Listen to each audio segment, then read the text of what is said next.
Stock মার্কেটের কেলেঙ্কারি এই কথাটা শুনলেই আমাদের চোখে কি ভাসে বলুন তো? ফ্ল্যাশি ফাইন্যান্সার, এফবিআই রেড আর রাস্তায় নেমে আসা ক্ষুব্ধ মানুষের ভিড়। এই ছবিগুলো বেশ পরিচিত, তাই না? কিন্তু এই সব কিছুর আড়ালে, এই নাটকীয়তার পেছনে আসল খেলাটা কি? চলুন আজ আমরা সেই গোপন প্লেবুকটাই খুলে দেখব, যেটা ব্যবহার করে স্ক্যামাররা প্রতিবার পুরো সিস্টেমটাকেই নিজেদের পক্ষে নিয়ে আসে। তো আসল কথায় আসা যাক, স্টক মার্কেট কি আসলেই রিগড? মানে এখানে কি কারসাজি করা হয়? এটা এমন একটা প্রশ্ন যা কমবেশি সবার মনেই আসে, বিশেষ করে যখন কোনো বড় লোকসানের খবর কানে আসে।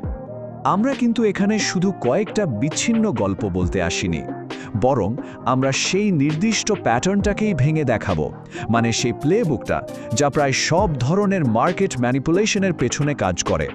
চলুন এই খেলার আসল নিয়মগুলোই জেনে নেওয়া যাক।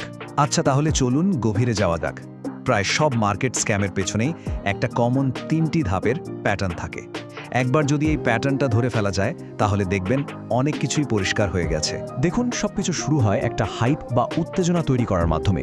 ইনসাইডাররা এমন একটা গল্প ছড়ায় যা শুনে মনে হয়, আরে এটাই তো রাতারাতি ধনী হওয়ার গ্যারান্টির উপায়। এই উত্তেজনাটাই হলো টোপ। যখনই সাধারণ মানুষ আগ্রহী হয়ে ওঠে, তখন আসে দ্বিতীয় ধাপ, নিয়ন্ত্রণ। তারা হয় অ্যাসেটের সাপ্লাই কন্ট্রোল করে, অথবা তথ্যের প্রবাহকে নিয়ন্ত্রণ করে শুধু ভালো খবরগুলোই সামনে আনে। ফলাফল, দাম হুহু করে বাড়তে থাকে। আর যখন দাম একদম চূড়ায়, ঠিক তখনই আসে শেষ ধাপ। ইনসাইডাররা তাদের সব পজিশন বিক্রি করে দেয়, আর বাকি সবার হাতে পড়ে থাকে বিশাল লোকসান। আর ঠিক এই কারণেই কিংবদন্তি ইনভেস্টর ওয়ারেন বাফেট সবসময় একটা কথা বলেন, এমন কোনো ব্যবসায় বিনিয়োগ করবেন না যা আপনি বোঝেন না। এই জটিল স্কিমগুলোর বিরুদ্ধে এটাই কিন্তু প্রথম এবং সবচেয়ে বড় বর্ম। চলুন এবার একটা ক্লাসিক স্ক্যামের উদাহরণ দেখা যাক, পাম্প অ্যান্ড ডাম্প। নামটা হয়তো শুনেছেন। এই স্ক্যামটা অনেক পুরনো হলেও এর নতুন নতুন সংস্করণ আজও চলছে। আগের দিনের বয়লার রুম থেকে শুরু করে আজকের ক্রিপ্টো ওয়ার্ল্ড পর্যন্ত। এর সবচেয়ে কুখ্যাত উদাহরণ সম্ভবত জর্ডন বেলফোর্ট, মানে the Wolf of Wall Street. বেলফোর্টের দল কি করত জানেন? তারা প্রথমে গোপনে ছোট ছোট অখ্যাত কোম্পানির প্রচুর শেয়ার কিনে ফেলত।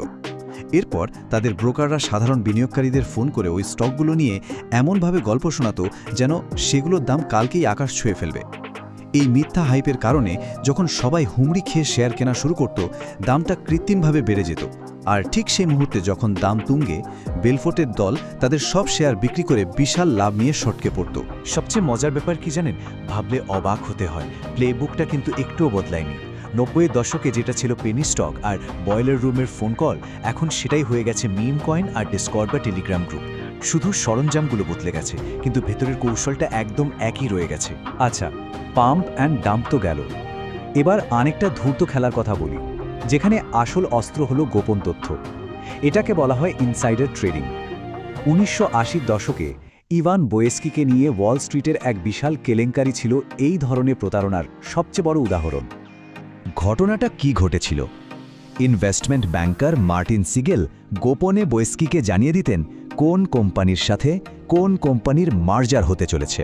যেমন ধরুন, নেসলে যখন কার্নেশন কোম্পানিকে কেনার পরিকল্পনা করছিল, সেই খবরটা বাইরে আসার আগেই বোয়েস্কি $60 থেকে $70 রেঞ্জে কার্নেশনের প্রচুর স্টক কিনে ফেলেন।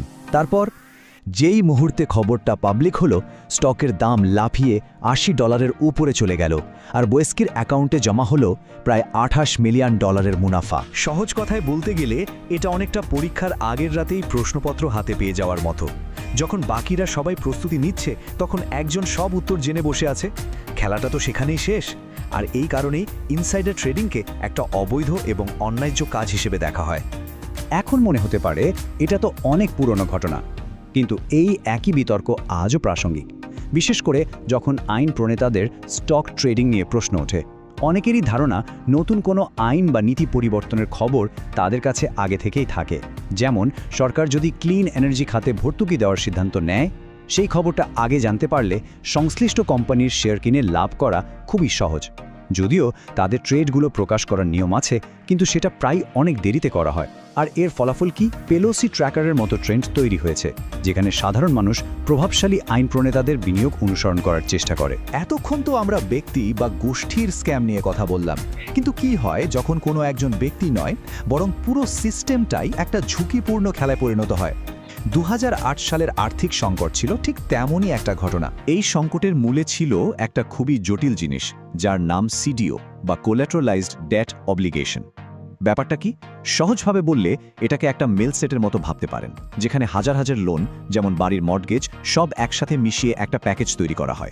তারপর সেই প্যাকেজের ছোট ছোট অংশ বিনিয়োগকারীদের কাছে বিক্রি করা হতো। চলুন দেখি এই পাইপলাইনটা ঠিক কিভাবে কাজ করত। প্রথমে একটা ব্যাংক হয়তো এমন কাউকে বাড়ির জন্য লোন দিল যার সেই লোন শোধ করার ক্ষমতা নেই, মানে একটা ঝুঁকিপূর্ণ লোন।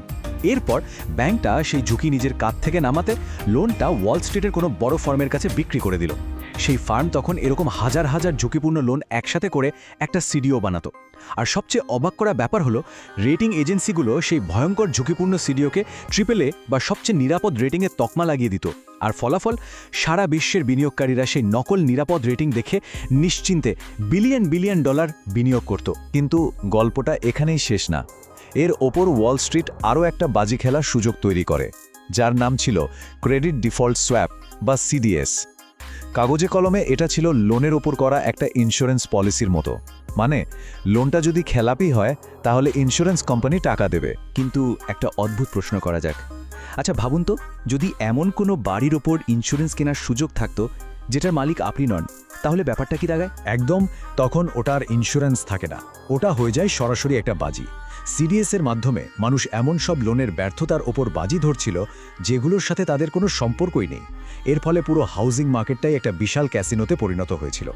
আর যখন তাজ দিয়ে বানানো এই ঘর ভাঙতে শুরু করলো, মানে মানুষ লোন শোধ করতে পারল না, তখন পুরো সিস্টেমটাই হুড়মুড়িয়ে ভেঙে পড়ল। এত সব শোনার পর মনে হতেই পারে, তাহলে উপায় কি?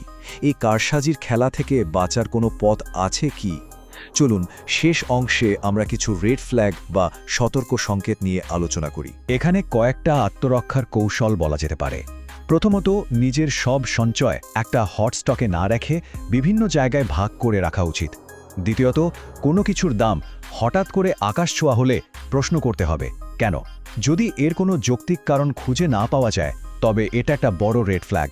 তৃতীয়ত, মনে রাখবেন, যদি কোনো কিছু এতটাই ভালো শোনায় যে বিশ্বাস হতে চায় না, তাহলে সম্ভবত সেটা বিশ্বাস করার মতোই না। আর সবশেষে, যা কিনছেন সেটা আসলে কি তা ভালোভাবে বোঝাটা খুব জরুরি। সবশেষে একটা কথা মনে রাখা খুব জরুরি, টেকনোলজি বদলাতে পারে, স্ক্যামের সরঞ্জাম বদলাতে পারে, কিন্তু মানুষের সাইকোলজি, মানে সহজে টাকা আয় করার যে লোভ, সেটা বদলায় না। আর স্ক্যামাররা ঠিক এই দুর্বলতাটাকেই পুঁজি করে। এই পুরো আলোচনার সারমর্ম হয়তো